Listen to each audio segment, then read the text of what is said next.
So we're gonna try this again, go live with a special guest today. Just want to make sure we get him in here. Yo, what's up, Ganja White Knight? Go live in a minute with a special guest here. Let me see.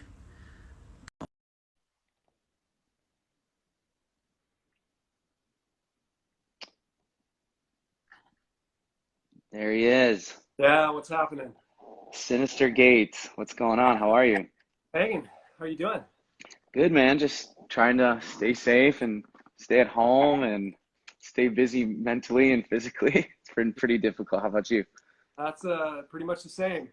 Got some crazy kids running around. But yeah, just it's I hate to sound callous at all, but we've been fortunate that for us it's given us that perspective. Like slow down, hang out with your family. Life is Yeah. precious.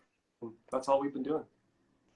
Yeah. Well, hold on. Let me get a little pin on the bottom here for you. So Synyster Gates from Avenged Sevenfold. And then we'll get going here in 1 minute. Cool. It's nice to be. It's actually pretty warm outside today. Yeah, it's hot. It's awesome. Cool weather. All right. So that's there. Still trying to figure out how to pin this. There we go. All right. So, anyways, what's like quarantine life been like for you? I guess, or actually, let's start from the top. I got a little bit of a kind of question list for you. But for everybody, I wanted to introduce a guy that doesn't really need an introduction. But this is Synyster Gates from Avenged Sevenfold, having a little conversation here today, and wanted to just start with introducing you to our fan base, telling us a little bit just about your story.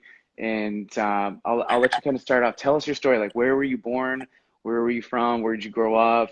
And then kind of go into the music part of your career. How did you get into like guitar? What drew you to that? And then how did you end up forming the band? Just give us that whole little story from the start. Yeah, man. Well, thanks for having me. Number Sure. one. Yeah, no problem. So to hang with all you people out there. It's awesome. Um, Man, I was very fortunate to be raised in a very musical family.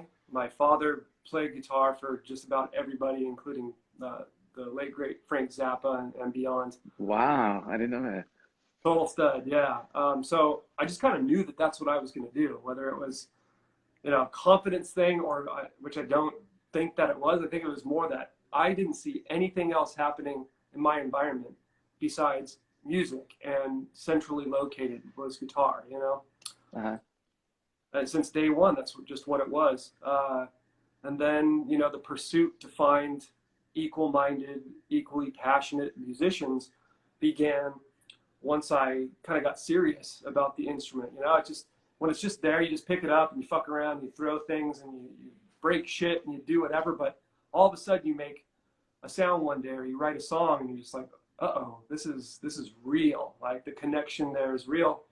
Once I had that, it was just like, pew, out the door. Where the fuck can I find the best drummer in the world, best bass player, best singer, best this, and let's put together a super group and let's start going now. Let's go.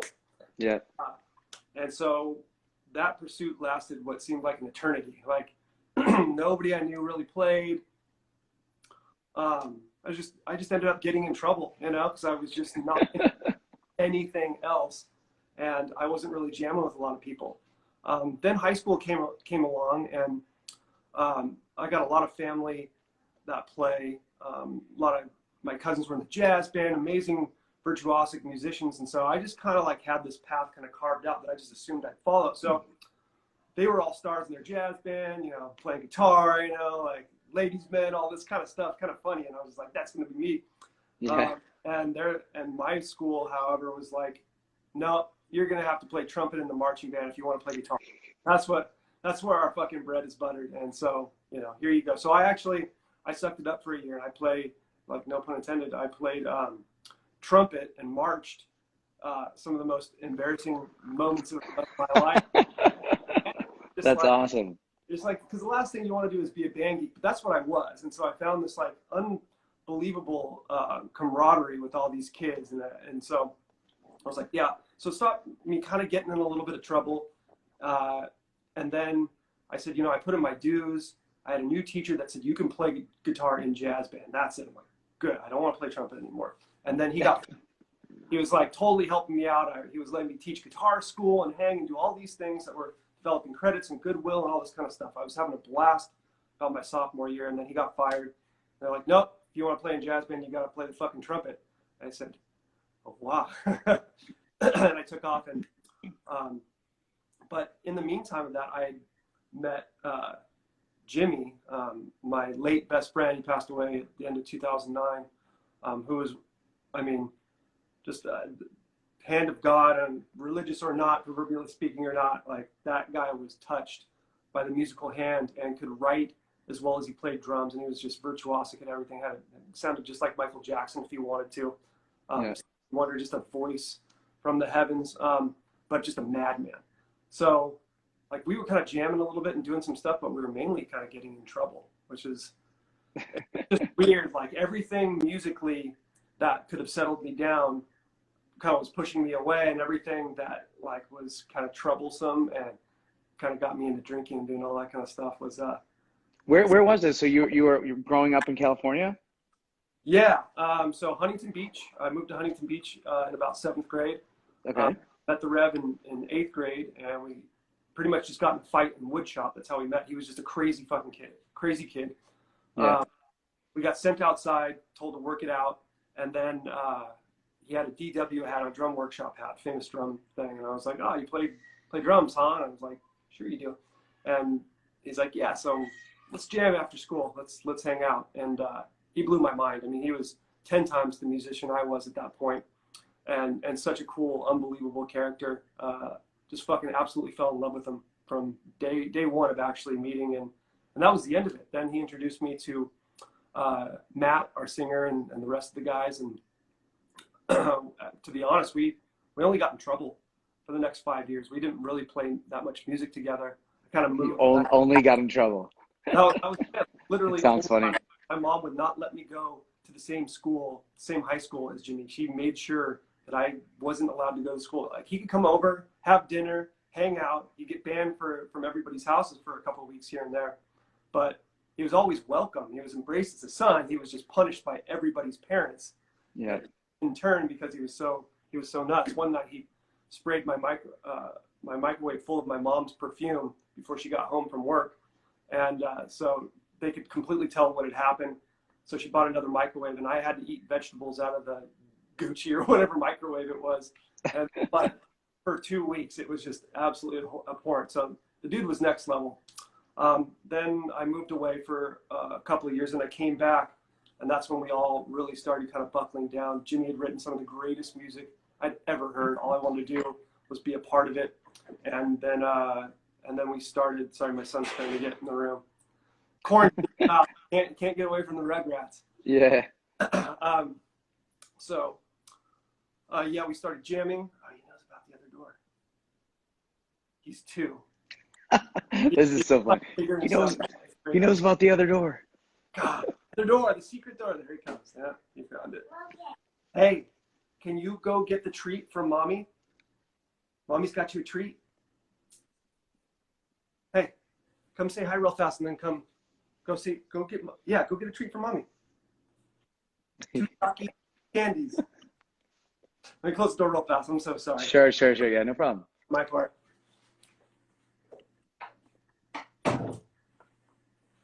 So he knows about the secret door.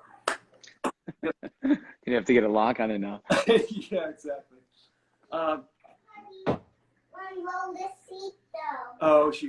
So my 9-month-old is being put to sleep. So yeah, everybody, apologies. This is it's funny. It's real life. I know. Like a lot of my friends have been going live and doing stuff, and like the kids just come in, and that's what's happening. You know, I see that like Jimmy Fallon and like everybody else. Hi, come here and say hi real fast, and then you got to go get your treats. Come here. No treats. Oh, No treats. First, threaten them with live TV, and then hey, no.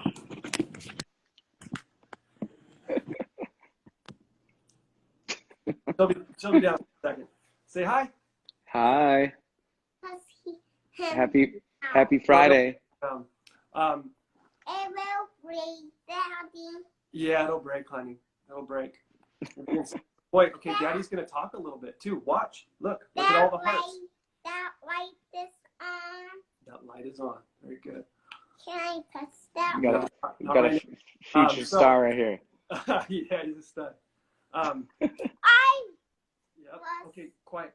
You gotta be quiet a little bit. lost Come on. Stay right here if you want to stay here.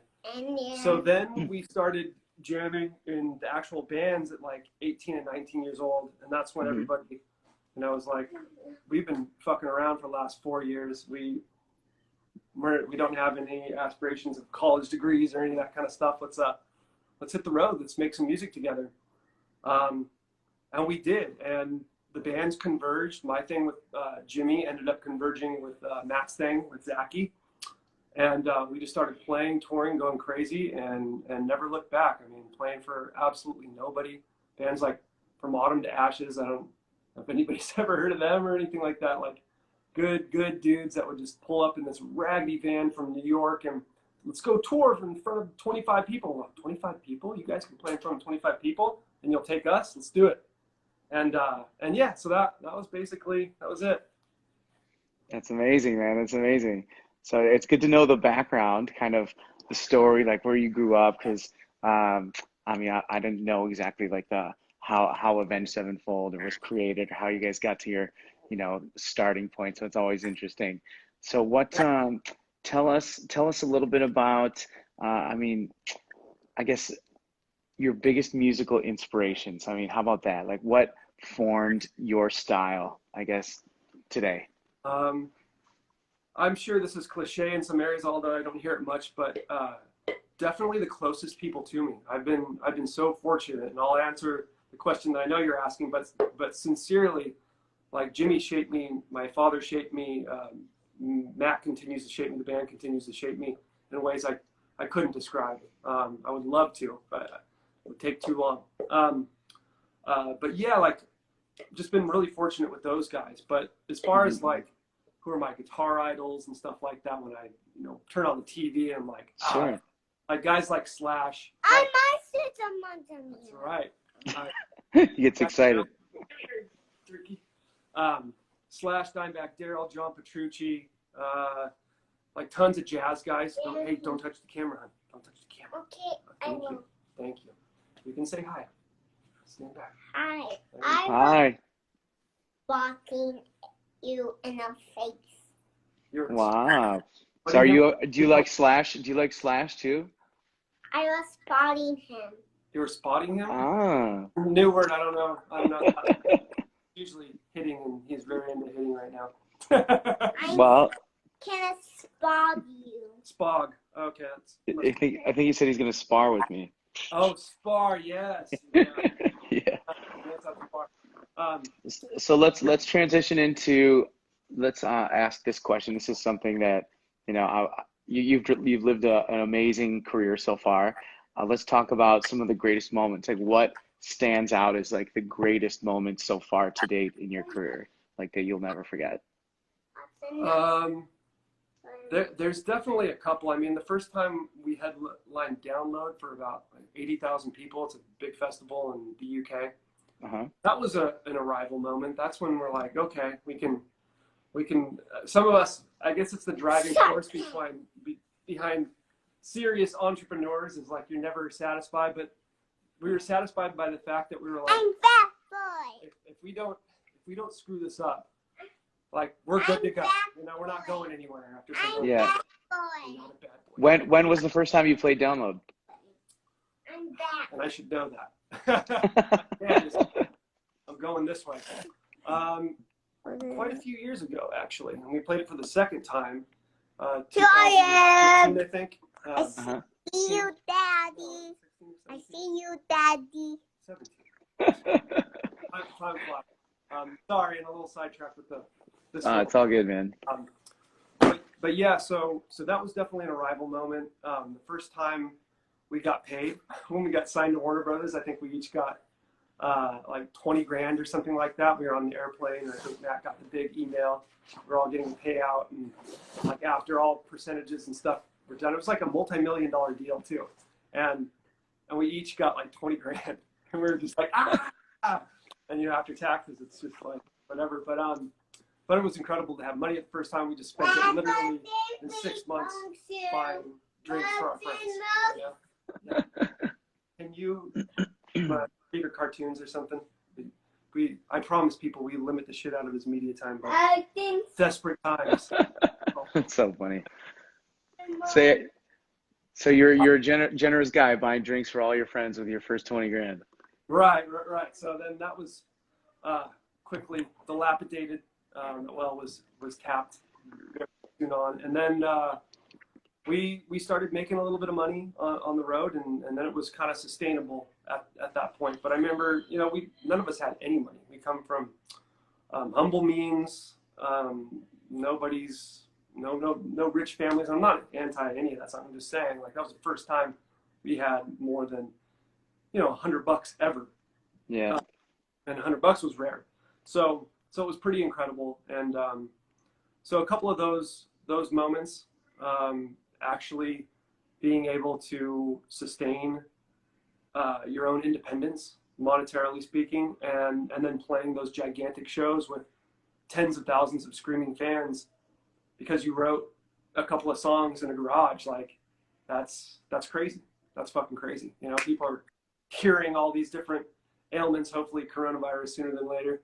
And all these different things. There's like amazing people at work doing amazing things. And we just fucked around and wrote some songs and just got lucky. So I'm very, very appreciative. Couldn't do it without all the people, you know, behind the cameras and stuff, all the fans, all of our friends and all that kind of stuff.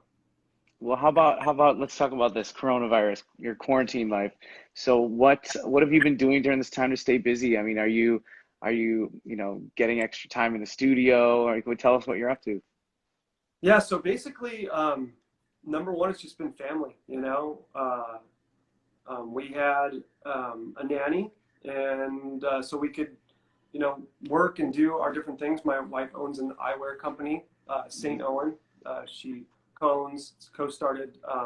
co-founded with her twin sister, Val, who is my sister-in-law. She's married to my lead singer, you know, so like best friends, married to twin sisters who we've known since we all met. They've all been best friends. I mean, he's been with Val since 7th grade or something like that. So we've known each other forever. Mm-hmm. It's been really amazing. Everybody works together with each other anyway. So we've been kind of quarantining together. I won't unfortunately get a chance to see my mom, but I get to see my nephews and stuff. So it's cool. I mean, everybody sees each other anyway. So we got this tight little quarantine family. It's been wonderful. But I'm working a lot on my guitar school. I have a free online guitar school with my father. I have like 200 plus videos. It's all for free. Just trying to explore communal growth. And that's awesome. That's been fun. Like you start something and then you see what happens with it. And if you're smart enough, not too stupid to ruin it, you find what's working and you nurture that and figure it out. And I was always hoping it would be something in the community that would be like the mitochondria as well. It meets the heart and soul, like the powerhouse with the heart that is just the driving force. And I was very fortunate to find that. And so one example of that is the beginner students are having all these eureka moments. And maybe I've forgotten those eureka moments in my 30 plus years of playing, but these kids are able to relate that material to equal leveled kids and stuff like that. So they're sharing unbelievably priceless types of information that I've forgotten about, or, you know, I didn't learn myself even with the community. And so we're trying to find these star pupils, whether they're beginners or they just picked up a guitar, but they have an acute sense in developing and understand the learning process really well. Obviously, articulating that to others and relating the material is huge. So we're finding little stars here and there of all levels that we're hoping to pair up and help actually monetize our platform, you know, pairing them up with other kids, and $10 here and there, you know, to share the knowledge and create a system of wealth for everybody, you know. So that's what I've been working my tail off, taking advantage of this time to really do. That's very cool. Like, what are your thoughts on the whole situation right now in the world? Like, where do you feel live events fall as far as maybe coming back? Do you have anything in your mind as far as like you think it's going to happen in the fall? Like, give us your insight. You know, I'm I'm a self-proclaimed futurist. I've always, it's a little scary at times, especially when things that were coming down the pipe that are scary enough are now being expedited, and you have this like super sudden paradigm shift of, let's just say, live streaming one day will usurp big concerts. And I hope that doesn't happen. I hope they can coexist, but hate to say, I hope it's many, many years down the line, but I think Yeah. things will be virtual, you know? And so trying to take advantage of that, figuring out the right way to embrace those types of things. Things like telemedicine, virtual worlds, online communities, conferencing, you know, the whole Zooming thing, once that turns into a verb, which as soon as they get out of their security troubles, which I think they will, that'll be, you'll be Zooming like you're Googling, you know, and Yeah. things are changing. So I'm just doing my best to stick to my guns and my self-proclaimed futurism. And That's funny. I'm also a futurist, so it's funny to hear that. yeah. So yeah, what do you think? I mean, I honestly am really hopeful. I'm more of like a glass half full guy always.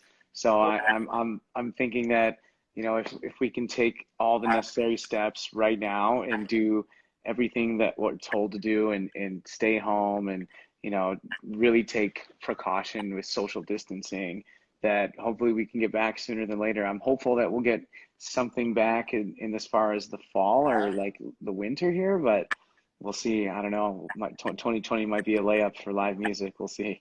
I know. Yeah. I think so too.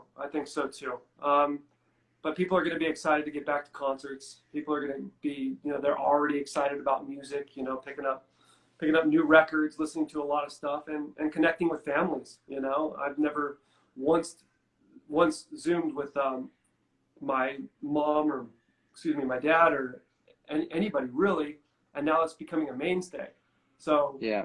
see each other every couple of weeks. Like, you want to see the kids, you know, with grandkids and all these different things, like just Zoom real fast, you know, or big conference style Yeah. Zoom.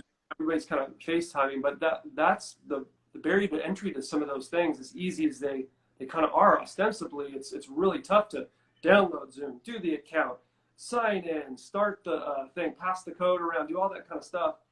And now that understanding is being expedited, and so it's just going to become another tool for everybody, you know, all ages, shapes, and sizes.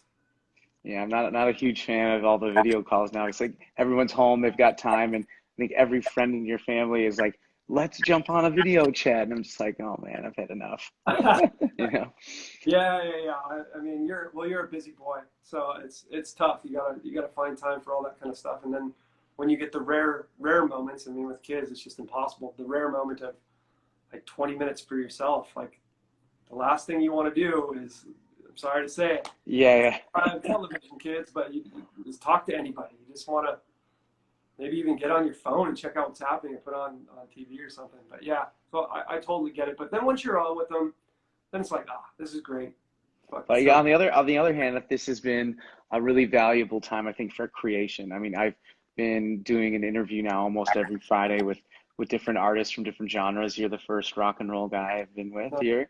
And a lot of the people are like, you know, it's giving me a lot of time to get back to my roots, getting back to being creative, getting back to, you know, just making new music or whatever it may be. So it's kind of cool to hear everybody's different situation and how they're dealing with the quarantine. And not all of them have kids, so I'm sure it's a lot different for you. Yeah, time, yeah. There's tons of stuff out there. A lot of collaborative, cool stuff. People making music together, you know, from all over the world. And, you know, you look at this video thing, and we got all 6 guys playing, and some big band stuff, or, you know, hip hop, whatever it is. And so, yeah, the collaborations and the closeness it's bringing, ironically, is pretty astounding. So are you Zooming at all with the rest of your bandmates at all? Yeah. I absolutely am. That's cool. We're all super close, and we all have kids, and all the kids love each other. So we're definitely hanging and having a drink when we can. So is there such a thing as a virtual Zoom band practice or no? You know, as an introvert, I would love that, and I'm a self-proclaimed man of leisure as well. So, however things can be lessen the burden on me, you know, as far as time and all that kind of stuff, it would be great. I think the latency, not to get all nerdy, but latency. Once we figure out that problem, there's some great people out there figuring out some really cool solutions for that stuff. But yeah, once the latency issue is gone, which I think it will, you know, 5G and beyond, then yeah, you're gonna have these fucking live jams that are just unstoppable. So that's next level, but it's gonna come with a little bit more advancement in technology, but almost That's there. cool. That's cool. Well, what about I'll ask you this. So what kind of advice would you give anyone out there? I'm sure there's a lot of fans that aspire to be, you know, the next Avenged Sevenfold, the next Synyster Gates, and have a nice career actually for a lifetime in music. What kind of advice would you give to these people out there that are pursuing their dreams in music? Man, so like everything everybody says is the absolute truth. The older that I get, I think the more work you put in to something you're very passionate about, if you're consciously putting work into something that you absolutely love, which wouldn't seem like work anyway, just that little extra bit, I'm going to go put in this amount of time, I'm going to go pursue this, I'm going to do that with something you love that you're already putting in monumental amounts of time in, you really can't lose, because you're going to wake up one day being like, wow, what a great dream I lived, or wake up from the last 10 years, wow, what a great dream I lived. Whether it's financial success that comes out of it, or whatever type of wealth that you would kind of define as wealth for you, you will get that if you put in hard diligence into something that you're very passionate about. It's great advice. I don't think there's any bad advice in working hard and just putting the work boots on and getting stuff done, you know? That's it. I mean, like you very well know, you could be as talented at anything. If you don't put the work in, you're not going to get there. You are not going to get there. It's That's all true. lived by the great Kobe Bryant, one of my all-time faves. I mean, crushed when that happened. I mean, he is the epitome of hard work, and he clothes others that don't, that expect great. His whole thing is like, yeah, you don't have to work, but don't come to me saying I want to be great and then putting in half the amount of time. I agree. So I got an interesting one here for you. So Oh. I love the answers that come from this question. They're always kind of unique. So if you could go back in time and tell your younger self something specific after knowing what you know today in the music industry, what advice would you give a younger Sin Gates if you could turn back the time? If I could turn back time, um, there's so many things. For me personally, I would have started taking, and of course it has to do with like the environment, what's happening in today's climate. I would have taken control of my personal assets a lot sooner. Meaning, you know, if you have something to sell, like, don't be ashamed about developing this great guitar that is the best guitar that you've ever played, and you've developed it with this great company, and then don't go, you know, send an email blast about it being on sale when you can make the majority of the profits. Like, everybody else is selling your guitar. They're all making money off your guitar. But you can make more money off of one guitar selling it yourself. You could even sign it if you want. It could come with a competition. You have full control of all these things. And so it benefits the customer even more to have this thing built around it. And it's your thing. Plus you're making more money. So it's literally killing two birds with one stone. So it's, in today's climate, you absolutely can take all business, all of your assets.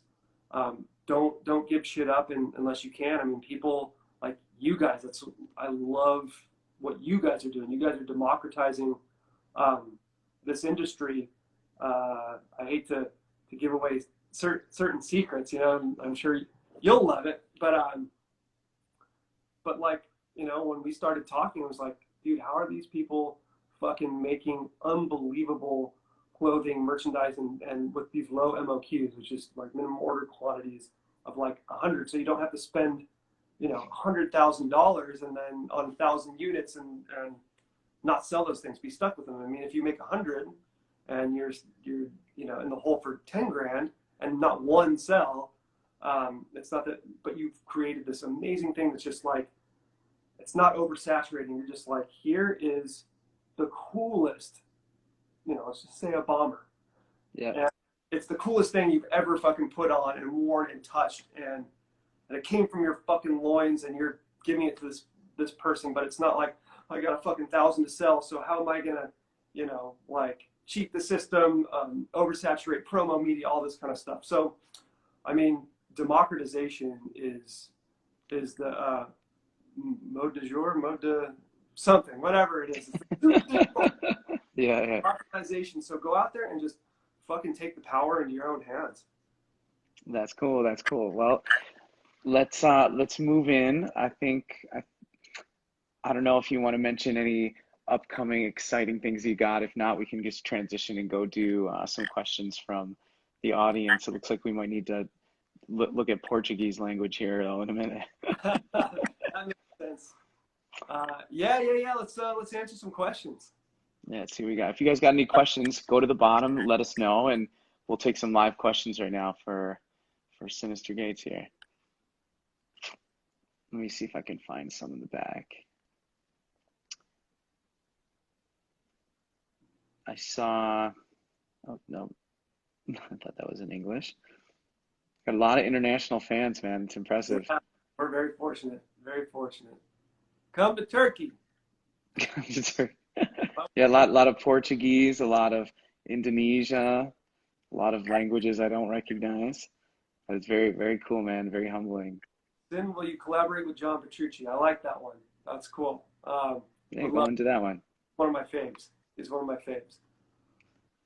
So let's see.